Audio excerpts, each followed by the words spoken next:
يا أيها الذين آمنوا إن جاءكم فاسق بنبأ فتبينوا أن تصيبوا قوما بجهالة فتصبحوا على ما فعلتم نادمين. ليس من مباحث هذا الفن ثم المشهور يطلق على ما حرر وعلى ما اشتهر على الألسنة. کہتے ہیں پھر مشہور اس کا اطلاق اس پر ہوتا ہے جو ہم نے یہاں نقل کی ہے، جو ہم نے اصطلاحی تعریف کی ہے نا کہ دو سے وہ کیا ہوں، زیادہ روایت اس کو کرنے والے ہوں. ایک تو یہ تعریف ہے، کہتے ہیں وعلی ما اشتہر علی الألسنة، اور اس پر بھی مشہور کا اطلاق ہوتا ہے، اللہ اکبر، جو زبان زد مشہور ہوں، جو زبان زد مشہور ہوں. حتیٰ کہ فرماتے ہیں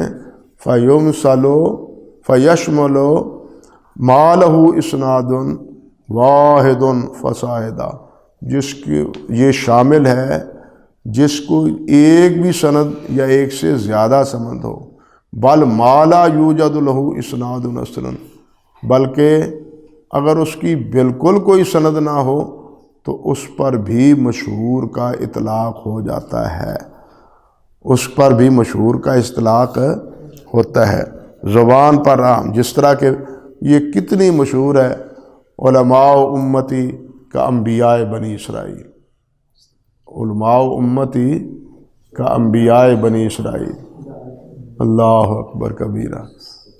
اصل میں حدیث تو کیا ہے، العلماء ورثۃ الانبیاء، العلماء ورثۃ الانبیاء، لیکن ادھر یہ معروف بن گئی ہے علماء امتی کا انبیاء بنی اسرائیل، کہ جس طرح انبیاء بنی اسرائیل کے انبیاء ہیں علیہم السلام معاذ اللہ، لیکن یہ روایت بالکل بے اصل ہے. بلکہ آپ حیران ہوں گے، اللہ اکبر کبیرہ، کہ نبی علیہ السلام، یہ ایک امام غزالی کی فضیلت میں یہ بھی کا حکایت بیان کی گئی ہے کہ نبی علیہ السلام جب معراج کی رات تشریف لے گئے اور حضرت موسیٰ علیہ السلام سے ملاقات ہوئی تو موسیٰ علیہ السلام نے شکوہ کیا نبی علیہ السلام سے کہ آپ نے یہ کیسے فرما دیا، آپ نے اپنی امت کے علماء کو ہم نبیوں، ہمارے بنی اسرائیل کے نبیوں کی طرح بنا دیا. العلماء یہ کیا ہے، کا انبیاء بنی اسرائیل، علماء امتی کا انبیاء بنی اسرائیل، آپ نے اپنے امتی کے علماء کو ہمارے بنی اسرائیل کے علماء جیسا بنا دیا. تو نبی علیہ السلام نے اللہ ذوالجلال سے عرض کیا کہ غزالی کا روح پیش کیا جائے. امام غزالی کا روح آ گیا، امام غزالی نے آ کے سلام کیا. موسیٰ علیہ السلام نے سلام کہا تو وعلیکم السلام ورحمۃ اللہ. کون ہو جی؟ میں محمد بن محمد الغزالی ہوں. اچھا جی، تو آپ احترام کریں، خیال کریں، کس سے بات کر رہے ہیں؟ امام غزالی کہنے لگے جی حضرت صاحب معذرت سے، آپ سے اللہ تعالیٰ نے یہ پوچھا تھا کہ آپ یہ عصا سے کیا کرتے ہیں، تو آپ نے کیا کیا جواب دیا تھا؟ وہ کیا آیت؟ والی فی معادب اخری. ہاں، یہ بات کی، موسیٰ علیہ السلام خاموش ہو گئے اور نبی علیہ السلام نے فرمایا ادب یا غزالی، غزالی ادب کرو، موسیٰ علیہ السلام سے تم بات کر رہے ہو.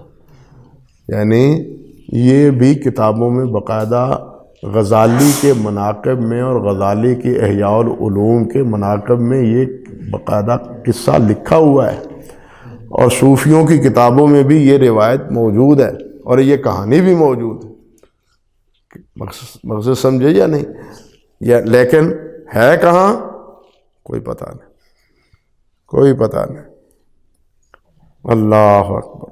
اور بہت سے لوگوں نے، مولویوں نے، یہ ہمارے جامع المسانید کے مصنف ہیں نا، انہوں نے بھی اس روایت کو مقدمے میں کوٹ کیا ہے. ہاں، انہوں نے بھی اس روایت کو اپنے مقدمے میں کوٹ کیا، انا للہ و انا الیہ راجعون۔ تو خیر بہرحال کہ علماء جیسے علماء امتی کا انبیاء بنی اسرائیل، صوفیوں کے نزدیک معروف جملہ ہے، من عرف نفسہ فقد عرف ربہ، حالانکہ یہ روایت نہیں، مانن بلا شبہ یہ روایت درست ہے، مانن کسی لحاظ سے یہ روایت، یہ لفظ درست ہے، لیکن ہر درست لفظ یہ نہیں کہ وہ نبی صلی اللہ علیہ وسلم کا فرمان ہے۔ نبی صلی اللہ علیہ وسلم کا ہر فرمان درست ہے، لیکن ہر بات وہ نبی علیہ الصلوۃ والسلام کی ہر اچھی بات نبی صلی اللہ علیہ وسلم کی فرمودہ نہیں ہے۔ یہ علامہ مزی رحمۃ اللہ علیہ سے یہ قاعدہ، یہ اصول علامہ سیوطی نے بھی ذکر کیا ہے اور حافظ ابن حجر رحمۃ اللہ علیہ نے بھی ذکر کیا ہے کہ یہ کہہ دیتے ہیں نا کہ روایت تو صحیح نہیں لیکن معنی صحیح ہے، لیکن معنی صحیح ہونے سے روایت یہ نہیں کہہ سکتے یہ روایت صحیح ہے۔ بات سمجھے؟ یعنی معنن صحیح ہونا، جس کی کوئی سند نہ ہو، یہ موضوع علیحدہ ہے۔ اسی طرح یہ من عرف نفسہ فقد عرف ربہ، حافظ ابن قیم رحمۃ اللہ علیہ نے یہی بات کہی ہے کہ یہ معنن تو درست ہے کہ جو آدمی اپنی کمزوری، اپنا مخلوق ہونا، اپنا فقیر ہونا، اپنا محتاج ہونا، اپنا بے بس ہونا وہ سمجھ لیتا ہے، وہ اللہ ذوالجلال کی عظمت کو سمجھ لیتا ہے۔ انسان کیا ہے؟ وہ فقیر محض ہے، یا ایھا الناس انتم الفقراء الی اللہ، اللہ اکبر کبیرہ۔ انسان محتاج محض ہے، جو مخلوق ہے وہ محتاج ہے، جو مخلوق ہے وہ محتاج ہے، اللہ اکبر۔ خالق ہی ہے جو محتاج بھی نہیں ہے اور عاجز بھی نہیں ہے، ہر چیز پر قادر ہے۔ صرف خالق ہے جو ہر چیز پر قادر بھی ہے اور عاجز بھی نہیں ہے۔ قدیر ہونا یعنی ہر چیز پر قدرت ہونا، یہ ضد ہے کس کی؟ عجز کی۔ عجز کی کیا ہے؟ ضد ہے۔ اس لیے کوئی انسان وہ پوری طرح ہر چیز پہ قادر نہیں ہے، جگہ بجگہ اس کا عجز جو ہے نا وہ واضح ہوتا ہے۔ انبیاء ہوں یا فقراء ہوں، ماننے والے ہوں نہ ماننے والے ہوں، ان کی عاجزی اور بے بسی مخلوق ہونے کے ناطے وہ واضح ہے۔ بات سمجھے یا نہیں؟ حتیٰ کہ ملائکہ بھی ہیں، وہ بھی اللہ ذوالجلال والاکرام کے حکم سے سرے منہ انحراف نہیں کر سکتے، حتیٰ کہ حیوانات بھی اللہ سبحانہ و تعالیٰ کے جو تقوینی امور ہیں اس سے انحراف نہیں کر سکتے۔ کبھی کسی کتے نے یا کسی شیر نے وہ گھاس نہیں کھایا، اور کسی بکری نے اور کسی بھینس نے گوشت نہیں کھایا، ہونے کے باوجود بھی، کیوں؟ اللہ نے فطرت خالق کی علیحدہ علیحدہ بنائی، غذا علیحدہ علیحدہ بنائی۔ انسان کا امتیاز بھی یہی ہے کہ انسان کے لیے یہ سب چیزیں بنائی ہیں، لیکن یہ نہیں تم نے کھانی، یہ تم نے کھانی، یہ امتحان ہے۔ ان کا امتحان موقوف بند ہے، ان کی یہ آزادی سلب ہے۔ بات سمجھے؟ ان کی یہ آزادی کیا ہے؟ یہ سلب ہے۔ ہماری آزادی سلب نہیں ہے، ہماری آزادی کیا ہے کہ تم مانو یا نہ مانو، یہ آزادی ہے۔ اب ماننے کے بعد تم پھر آزاد نہیں ہو۔ بات سمجھے؟ آزادی ہے جی، آزادی چاہیے بھئی، آزادی تو ہے۔ اسلام سے بڑا کون ہے؟ لا اکراہ فی الدین۔ اسلام سے بڑا آزادی دینے والا اور کون ہے؟ نہ مانو، انا ہدینا السبیل اما شاکرا و اما کفورا۔ کئی آیتیں اس موضوع کی۔ اللہ ذوالجلال والاکرام نے تو راستہ دکھا دیا، اب تمہاری آزادی ہے، تم یہ راستہ اختیار کرو، یہ راستہ اختیار کرو۔ ہر سیدھا جانے والا راستہ منزل مقصود تک تو نہیں لے جاتا۔ جو منزل مقصود ہے اس تک پہنچنے کے لیے وہی راستہ اختیار کرنا چاہیے جو اس منزل کے امارات، آیات اور اشارات کے مقابل۔ آپ لاہور جانا چاہے تو پہلے کھرڑیاں والا آئے گا، پھر اس کے بعد جناب وہ کیا ہے، شاہ کوٹ آئے گا، شیخو پورہ آئے گا، آپ سمجھ جائیں گے کہ سیدھے راستے پر جائیں گے۔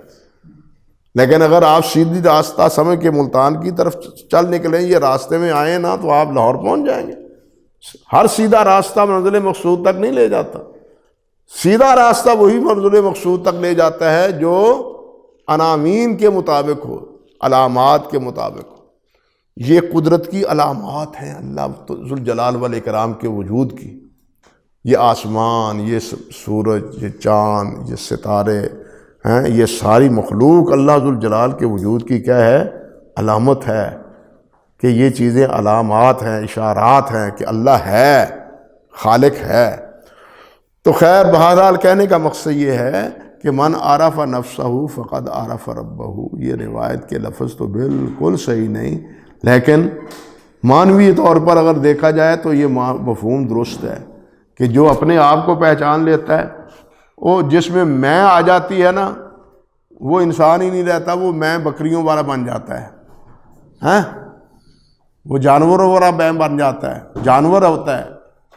انسان میں نہیں آنی چاہیے، انسان میں عاجزی ہونی چاہیے، انکساری ہونی چاہیے۔ نبی علیہ السلام نے کیا فرمایا؟ اللہ اکبر، بیدی لواء الحمد ولا فخر، بیدی لواء آدم ما سواء دون لواء تحت لوائی ولا فخر۔ ہاں اتنی بات کے باوجود بھی فرماتے ہیں کہ فخر نہیں۔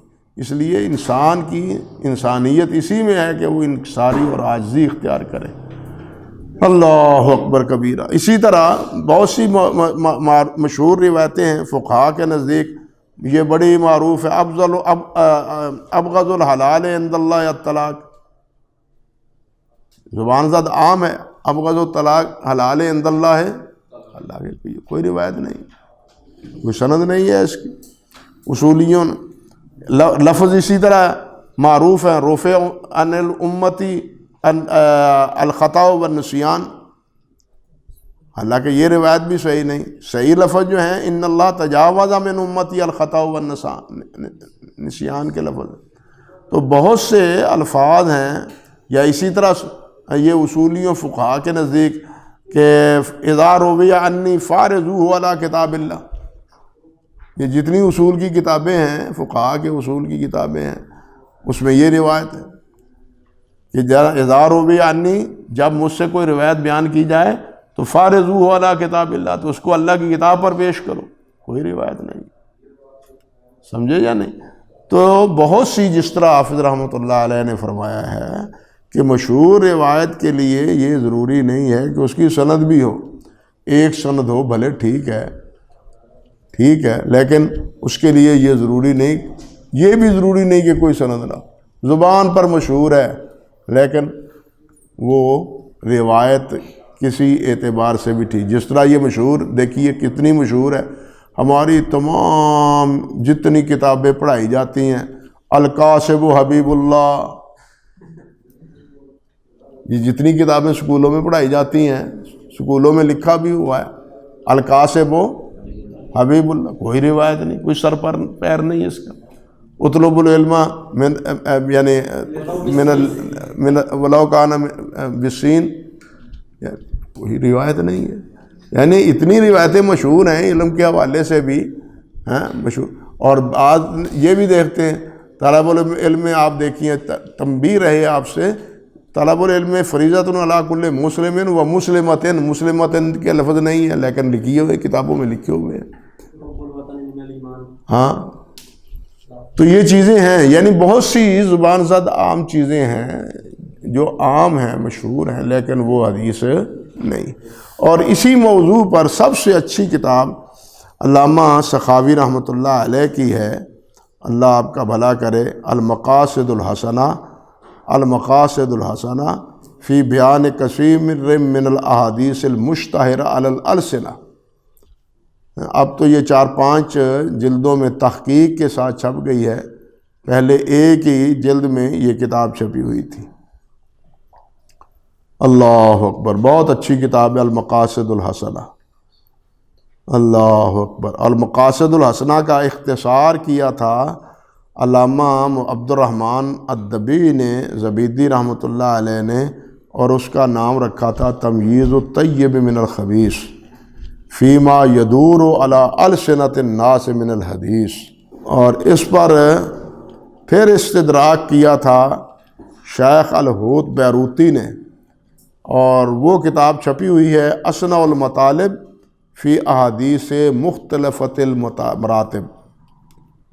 اللہ اکبر۔ اور اسی موضوع پر اللہ آپ کا بھلا کرے، اچھی کتابوں میں کشف الخفا ہے، کشف الخفا شیخ اسماعیل اجلونی رحمۃ اللہ علیہ کی۔ یہ شیخ اسماعیل اجلونی وہی ہے جنہوں نے غالباً امام بخاری رحمۃ اللہ علیہ کے مناقب پر بھی کتاب لکھی ہے۔ اسی طرح شیخ الاسلام ابن تیمیہ کی کتاب ہے احادیث القصاص، احادیث القصاص۔ اسی موضوع پر علامہ زرکشی کی ہے التذکرہ فی الاحادیث المشتہرہ لبدر الدین الزرکشی۔ اللہ اکبر، یہ بھی چھپی ہوئی ہے۔ اور اسی طرح شیخ محمد بن طولون کی کتاب ہے الشذرہ فی الاحادیث المشتہرہ۔ اللہ اکبر۔ اور علامہ سیوطی کی بھی کتاب ہے الدرر المشتہرہ فی الاحادیث المشتہرہ۔ اور بھی کتابیں ہیں۔ کہنے کا مقصد یہ ہے کہ بعض روایتیں اس طرح مشہور ہوتی ہیں اور ان کو ان مصنفین رحمہم اللہ نے بھی اپنی کتابوں میں ذکر کیا ہے۔ ایک چلتا پھرتا قول ذکر کرتے ہیں امام احمد بن حنبل رحمۃ اللہ علیہ کا۔ امام احمد بن حنبل رحمۃ اللہ علیہ کا ایک قول ذکر کیا جاتا ہے، وہ کہتے ہیں اربعۃ احادیث قد روی عن رسول اللہ صلی اللہ علیہ وسلم فی الاسواق ولیس لها اصل، کہ 4 احادیث ہیں جو لوگوں کے درمیان پھیلی ہوئی ہیں لیکن ان کی کوئی اثر نہیں ہے۔ ان میں سے ایک روایت من بشرنی بخروج آذر بشرتہ بالجنہ، ایک ہے من آذا ذمین فانا خصمہ یوم القیامہ، من آذا ذمین۔ اور ایک اسی طرح روایت ہے کہ یوم نحرکم یوم صومکم، جس دن پہلا روزہ ہے اس دن تمہاری عید ہے، یوم النحر ہے اس دن۔ اور ایک روایت یہ بھی کہ للسائل حق وإن جاء علی فرس، یہ قول ذکر کیا جاتا ہے، لیکن امام احمد بن حنبل رحمۃ اللہ علیہ سے اس قول کی نسبت بھی درست نہیں ہے، اس قول کی نسبت درست نہیں ہے۔ اور بلکہ امام عراقی نے بھی کہا ہے النقط میں، اپنے نقط میں علی ابن الصلاح تقیید والیضاء میں، کہ لا یسع ھذا الکلام عن احمد، کہ امام احمد رحمۃ اللہ علیہ سے یہ کلام صحیح نہیں۔ کیوں صحیح نہیں؟ اس لیے کہ انہ اخرجہ منہا حدیثا فی المسند وہو حدیث للسائل حق وإن جاء علی فرس، یہ مسند احمد میں خود روایت موجود ہے۔ مسند احمد کی بجائے یہ اب امام سنن ابی داود میں بھی ہے،